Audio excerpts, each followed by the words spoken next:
오늘의 성경 말씀은 고린도전서 1장 1절에서 9절 말씀 보도록 하겠습니다. 한 절씩 교독하겠습니다. 하나님의 뜻을 따라 그리스도 예수의 사도로 부르심을 받은 바울과 형제 소스데네는 고린도에 있는 하나님의 교회 곧 그리스도 예수 안에서 거룩하여지고 성도라 부르심을 받은 자들과 또 각처에서 우리의 주 곧 그들과 우리의 주 되신 예수 그리스도의 이름을 부르는 모든 자들에게 하나님 우리 아버지와 주 예수 그리스도로부터 은혜와 평강이 있기를 원하노라. 그리스도 예수 안에서 너희에게 주신 하나님의 은혜로 말미암아 내가 너희를 위하여 항상 하나님께 감사하노니 이는 너희가 그 안에서 모든 일 곧 모든 언변과 모든 지식에 풍족함으로 그리스도의 증거가 너희 중에 견고하게 되어 너희가 모든 은사에 부족함이 없이 우리 주 예수 그리스도의 나타나심을 기다림이라. 주께서 너희를 우리 주 예수 그리스도의 날에 책망할 것이 없는 자로 끝까지 견고하게 하시리라. 다 같이 하겠습니다. 너희를 불러 그의 아들 예수 그리스도 우리 주와 더불어 교제하게 하시는 하나님은 미쁘시도다. 아멘. 오늘의 제목은 예수 그리스도의 날에 책망할 것이 없는 자로 끝까지 견고하게 하시리라 라는 제목으로 말씀드리려고 합니다. 8절에 나오는 내용이었죠. 그게 고린도 전서를 저희가 이렇게 배우고 있는데 고린도는 이제 요 지역을 아가야 지방이라고 부릅니다. 바울이 2차 여행을 갈 때 원래는 아시아 지역으로 에베소나 이쪽으로 가려고 했는데 성령이 인도하셔서 도로아에서 그 성령 인도를 받아 이 마케도니아 지방으로 갔다가 밑에 있는 아가야 지방으로 갔는데 아가야 지방에 이 고린도가 이제 수도예요. 그거 수도입니다. 이곳에 머물게 되는데 에베소에서 바울이 에베소에서 3년간 이 목회를 하죠. 교회를 개척합니다. 그 3년간 머물렀던 그 시기쯤에 바울이 그러니까 주후 주님 모시고 이제 55년경이라고 성경학자들이 얘기하는데 그때쯤에 이제 2차 여행에 개척했던 고린도 교회에 여러 가지 사건들이 일어나는 것 때문에 그곳에서 이제 대한 권면의 편지들을 이제 여러 통 보내게 돼요. 전체적으로 한 4통 정도 보이는데 그렇게 이제 편지를 쓰게 됩니다. 아덴에서 접촉점을 찾아서 아덴에서 바울이 선교할 때는 워낙 신앙신들이 많죠. 막 알지도 못하는 신에 대해서도 제사를 드리고 하는 걸 보고 알지도 못하는 신을 접촉점으로 해가지고 바울이 이제 선교를 하게 되죠. 그리고 이제 고린도에 와서는 로마에서 추방당한 아굴라와 브루스길라 부부와 함께 생업이 뭐냐면 천막 짜는 거예요. 천막 만드는 일을 하면서 또 마케도니아로부터 내려온 실라하고 디모데와 같이 한 1년 6개월 정도 교회를 개척하게 돼요. 그러니까 에베소서 3년이라는 걸 빼면 다른 지역에 비해서는 1년 6개월이면 되게 긴 시간 동안 머물면서 교회를 성장시켰던 곳이 바로 이 고린도 교회입니다. 그렇게 열심을 다해서 이렇게 교회를 개척하고 성도들을 가르치고 있는 이 고린도 교회에 대한 소식을 듣게 된 바울은 그 고린도 교회가 분열이 막 일어나기 시작합니다. 분열이 일어났다는 소식도 들리고 또 부도덕하고 도덕적으로 타락한 여러 가지 사건들이 벌어지고 이런 소식을 듣고 편지를 하게 되는 거예요. 이 편지는 사실은 뭡니까? 고린도의 교회를 통해서 현대 교회에도 하나님이 이 바울의 편지를 통해서 우리에게 편지를 하고 계시는 거예요. 그래서 현대 교회에서도 일어날 수 있는 우리 교회에서도 일어날 수 있는 잘못을 예방하거나 이미 또 잘못이 일어났다면 회개하며 바른 길로 교회가 나아갈 길을 가르치는 그런 서신이 되는 겁니다. 고린도전서는 바울이 고린도 교회에 보낸 첫 번째 편지는 아니에요. 첫 번째 편지를 보냈어요. 첫 번째 편지를 성경에 기록은 되어 있지 않는데 첫 번째 편지를 보냈는데 고린도 성도의 삶이 전혀 교정되지를 않습니다. 그래서 그 소식을 글로의 집 사람들과 스테판 집 사람들로부터 전해 듣고 교회의 문제를 해결하기 위해서 두 번째 편지를 쓴 것이 오늘 우리가 배우는 고린도 전서예요. 이 두 번째 편지를 썼는데 이 고린도 전서를 받은 교회는 여전히 뭡니까? 회개하지 않고 바울이 그들을 설득하고 책망하기 위해 고린도 지방을 방문했을 때에도 그들은 회개하지 않아서 바울과 고린도 교회가 서로 뭡니까? 상처를 받았다고 합니다. 이후에 바울은 에베소로 돌아와서 디도편에 아주 혹독한 편지, 이 내용이 어떤 편지인지는 모르지만 아주 혹독하게 고린도 교회에 회개를 요청하였고, 그 후에 이제 바울이 에베소에서 더 이상 사역을 못하게 돼서 에베소를 떠나 마케도니아를 거쳐 고린도에 방문하는 과정에서 디도를 중간에서 만났는데, 고린도 방문하기 전에 고린도 교회의 소식을 듣게 되었는데, 바울이 세 번째 편지를 보내고 나서 너무 자기가 가혹한 편지를 썼나 이런 걱정을 했는데, 디도를 만났는데 교회가 회개했다는 소식을 듣게 되는 거예요. 그래서 기쁜 마음으로 다시 편지를 썼는데 그게 바로 이제 고린도 후서가 되는 겁니다. 그래서 고린도 전서가 두 번째 편지, 고린도 후서가 네 번째 편지가 되는 겁니다. 이런 전체적인 부분을 대략 이렇게 아시고 이제 고린도 전서를 한번 시작해 보도록 하겠습니다. 우리가 읽은 본문은 편지의 서론이며 인사말이 됩니다. 1절에서 편지 쓰는 사람 소개하고 2절에서는 편지 받는 사람들을 소개하고 있어요. 편지 쓰는 사람은 하나님의 뜻을 따라 그리스도 예수의 사도로 부르심을 받은 바울, 이렇게 표현하고, 그리고 또 형제 소스데네가 편지를 쓴다고 합니다. 바울이 사도가 된 것은 바울의 의지가 아니라는 거예요. 우리가 교회에 어떤 직분들이 되는 것은 사실은 뭡니까? 내 의지 같지만 그게 내 의지가 아니고 하나님의 의지인 거예요. 하나님의 뜻을 따라 그렇게 되는 거예요. 하나님의 뜻을 따라 바울이 예수 그리스도의 사도가 된 거예요. 다메섹 도상에 바울이 예수 그리스도를 만나려고 의지를 부리는 것이 아니라 하나님의 은혜로 예수 그리스도가 바울에게 좀 다시 나타나신 거죠. 그래서 핍박하는 바울이지만 하나님이 강력한 의지로 바울을 하나님의 사도로, 예수 그리스도의 사도로 이렇게 삼으신 거예요.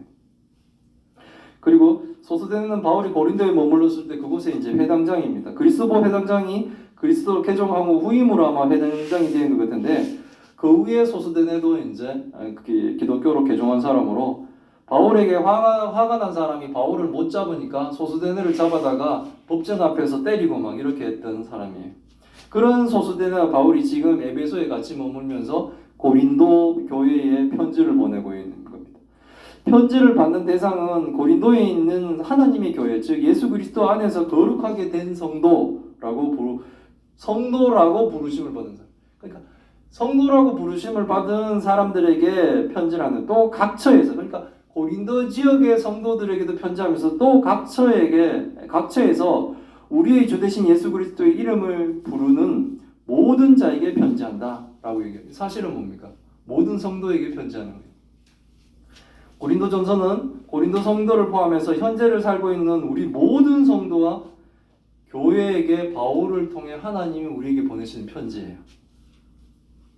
그러니까 예수 그리스도의 이름을 부르는 모든 자에게, 우리가 예수 그리스도의 이름을 부르지 않습니까? 예수 그리스도의 이름을 부르지 않는 자는 뭡니까?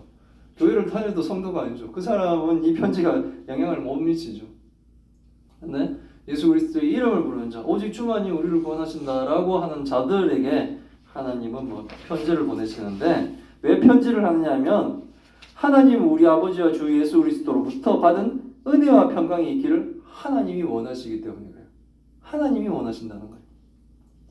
교회를 다니면서도 죄에서 벗어나지 못해 평강이 없고 하나님의 은혜 안에 있지 못한 성도에게 고린도전서를 통해 다시 하나님의 은혜 안으로 들어와서 하나님이 주시는 평강이 있기를 바라시는 하나님의 뜻을 우리가 좀 알기를 바랍니다. 제발 좀 돌아오라는 거예요. 제발 하나님을 부인하며 하나님을 안 믿으며 하나님을 어설프게 믿으며 빙빙빙빙 겉으로 돌고 그렇게 하지 말고 하나님 안에 들어와 은혜를 누리라는 거예요. 하나님 안에 들어오지 않으면 늘 불안하죠. 늘 실패할 거 걱정하고 늘 안 될 거 걱정하고 늘 두렵죠. 늘 큰일이 생길까 봐 걱정하고, 하나님도 안에 들어와서 하라는 거예요. 전능하신 하나님이 지켜주시고 보호하시고 인도해 주신다는 거예요. 근데 이제 그걸 못 받아들이면 밖에서 전전긍긍 불안해지는 거예요. 불안해지니까 고린도 교회처럼 다른 것으로부터 쾌락을 추구하려고 하거든요. 그러면 뭐 문제가 생기는 거죠. 싸움도 일어나고. 그래서 성도들에게 고린도 전서를 통해 하나님의 은혜를 들어와서 하나님께 주시는 평강이 있기를 바라시는 이 하나님의 뜻을 우리가 잘 아시길 바랍니다. 예수를 믿고 제사함을 받은 성도는 하나님의 은혜를 누리며 하나님의 평강 안에 있는 것이 정상인데 여전히 죄에서 벗어나지 못하고 늘 불안하고 힘들어한다면 그것은 문제가 있다는 거예요. 성도에 문제가 있다는 거예요. 하나님을 온전히 의지하지 못한다는 거예요. 맡기라는 거예요. 아기가 갓 태어난 아기는 전적으로 부모에게 의지하죠. 그래서 뭡니까? 부모가 하나만 줘도 뭡니까? 웃고 즐거워하고 평강을 느끼는데 이게 그렇지 못하고 부모를 다른 사람으로 생각하면 어떻게 되죠? 그 품 안에서도 막 울고 벗어나려고 발움치게 되는 거예요. 그런 것은 하나님의 뜻이 아니라는 겁니다. 두려워하는 거죠. 그래서 바울은 그리스도 안에서 성도에게 주신 하나님의 은혜로 말미암아 바울은 고린도 성도를 위해 항상 하나님께 감사를 한다고 합니다. 자신이 개척한 성도들의 구원의 은혜를 생각하면 하나님께 은혜가 될 수밖에 없는 거예요. 자신을 통해서 구원받은 사람들을 보게 되면 기뻐할 수밖에 없는 거예요. 그거는 그걸 영적인 아비라 그러는데 그 아비는 끝까지 뭡니까? 그 자식의 성장을 바라보고 즐거워하고 그렇게 되는 거예요. 그러니까 바울이 고린도 성도들을 생각하면 항상 하나님께 감사드린다라고 얘기하죠. 고린도 성도는 그리스도 안에서 특히 모든 언변과 모든 지식에 풍족한 은혜를 받았습니다.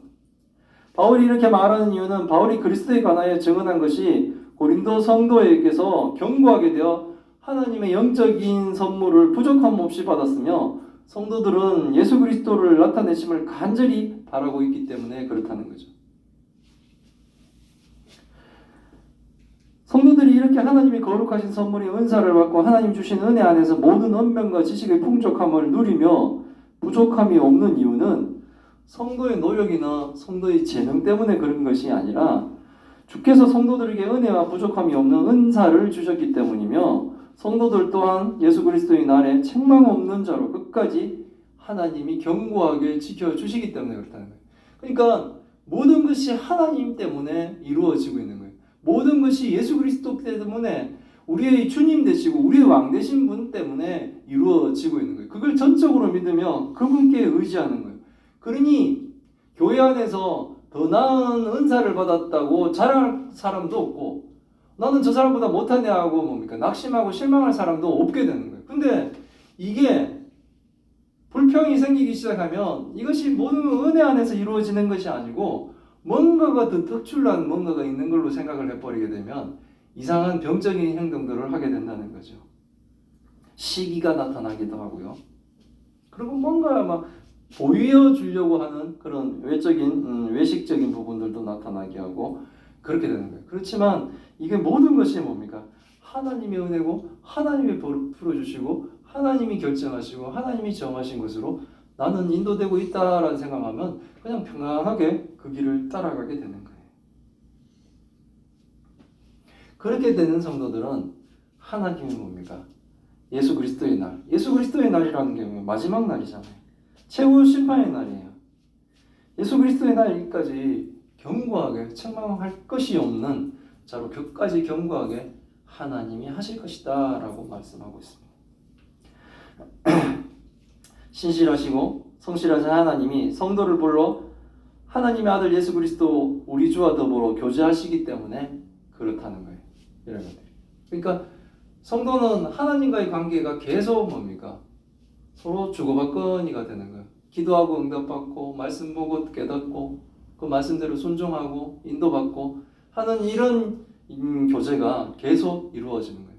그런데 그 교제에 이루어지는 그 은혜를 하나님이 그 성실하심으로 이렇게 우리를 인도해 가신다는 거죠. 그 밖에 있으면 빨리 돌아와야 되는 거예요. 우리에겐 항상 선택의 길들이 있어요. 하나님을 섬길 것이냐, 내가 이걸 세상 것을 하면, 내가 하나님 섬기는 걸 잠깐 줄이고 이걸 하면 나을 것 같다는 생각들이 들 때가 되게 많죠. 근데 그 경험이 하나님을 잡았을 때 성취되는 그 경험들을 맛봐야 돼요. 그렇지 않으면 하나님보다는 자꾸 이쪽을 택해 가야지만이 될 것 같은 생각들이 매번 끊임없이 나오는 그 선택의 순간에 우리는 계속 뭡니까? 세상 것을 잡아가죠. 그래서 헤매게 되는 거예요. 하나님을 선택하면 손해볼 것 같아요. 사탄은 그런 마음을 되게 많이 줍니다. 근데 뭡니까? 하나님이 우리를 부족함이 없는 자로 인도해 가신다는 것을 믿어야 되는 거예요. 그러려고 그러면 뭡니까? 우리가 하나님과의 교제인데 교제는 뭡니까?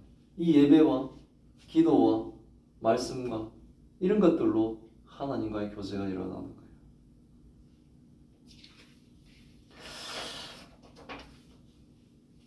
하나님의 은혜를 입어 부르심을 받고 거룩한 교회의 성도가 됐다면 최후의 심판날까지 성도는 뭡니까?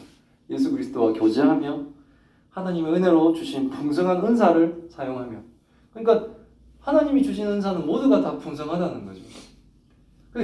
저 사람이 받은 은사는 좀 좋은 것 같은데 내 건 좀 초라하게 보이는 이런 게 아니라 모든 은사는 그 각 사람만에게 주어진 그 은사들은 다 풍성하다는 거예요.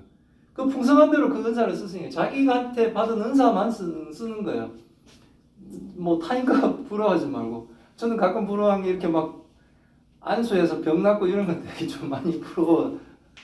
하지만 제게 안 주셨으면 제게 주신 다른 은사가 아마 풍성할 거예요. 그 풍성한 은사를 사용하며 늘 하나님께 뭡니까? 감사를 드려야 하는 것입니다. 근데 교회와 성도가 분열하고 또 주 예수 그리스도와 교제하지 않으며 최후 심판날에 책망받을 일만 잔뜩 쌓아간다면 그것은 하나님이 부르신 거룩한 성도들이 모여있는 그런 곳이 아니라는 거예요. 교회가 아니라는 거예요. 간파는 교회인데. 하나님은 바울을 통해 분열되고 음란한 죄를 범하고 잘못된 상대와의 결혼 그리고 우상의 제물과 예배와 부활의 문제를 잘못 해석해서 죄 가운데 빠져있는 이 고린도 성도들을 마지막 날에 책망할 것이 없는 바른 성도와 교회로 견고하게 지금 만드시려고 바울을 통해 편지를 하고 있는 겁니다. 바울을 통해 우리에게 편지를 하고 있는 거예요. 타락해서 지옥 가지 말라고, 지옥 가기 전에 다시 회복하라고 만드시는 거예요. 그래서 오늘날 우리에게도 이 적용은 고린도전서의 편지들은 적용은 마찬가지예요. 뭐 우리는 분열하지 않잖아. 그건 잘하고 있는 거죠. 우리는 뭐 하지 않잖아. 그건 잘하고 있는 거예요. 잘하고 있는 걸 책망한다는 건 아니고요. 그리고 혹시 못하고 있다면 우리가 내가 하나님을 아주 가볍게 여기고 있다면 이런 것들을 우리는 되돌려야 된다는 거죠. 고린도 전서를 통해 또 얼마 기간 동안 할 수 있을지 쭉도 한번 달려보려고 합니다. 그래서 고린도 전서를 통해 하나님의 뜻을 배우며 우리의 잘못은 회개하며 다시 책망할 것이 없는 바른 교회와 성도가 다 되시기를 기원합니다. 아멘. 아멘. 기도하겠습니다. 하나님 감사합니다. 오늘의 말씀을 통해 하나님 뜻을 알게 하시니 감사드립니다.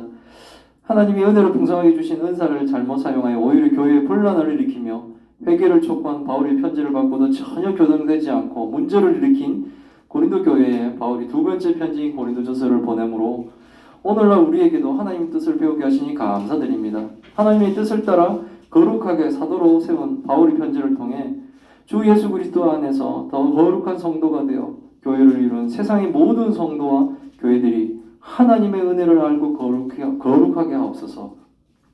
주 예수 그리스도의 날까지 책망 없는 자로 우리를 끝까지 견고하게 하옵소서. 하나님이 우리에게 주신 은혜가 다른 사람을 공격하는 무기가 되지 않게 하옵시고 주를 증언하며 주의 능력을 증거하는 능력이 되게 하옵소서.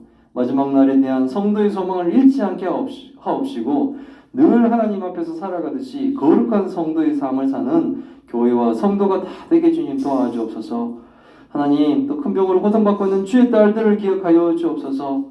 하나님의 전지전능하신 능력으로 아버지 이 일들을 해결케 하시고 인도하셔서 우리 모두가 하나님을 증언하는 놀라운 역사를 이루어 주옵소서. 이 모든 말씀 우리 주 예수 그리스도 이름으로 기도드리옵나이다. 아멘.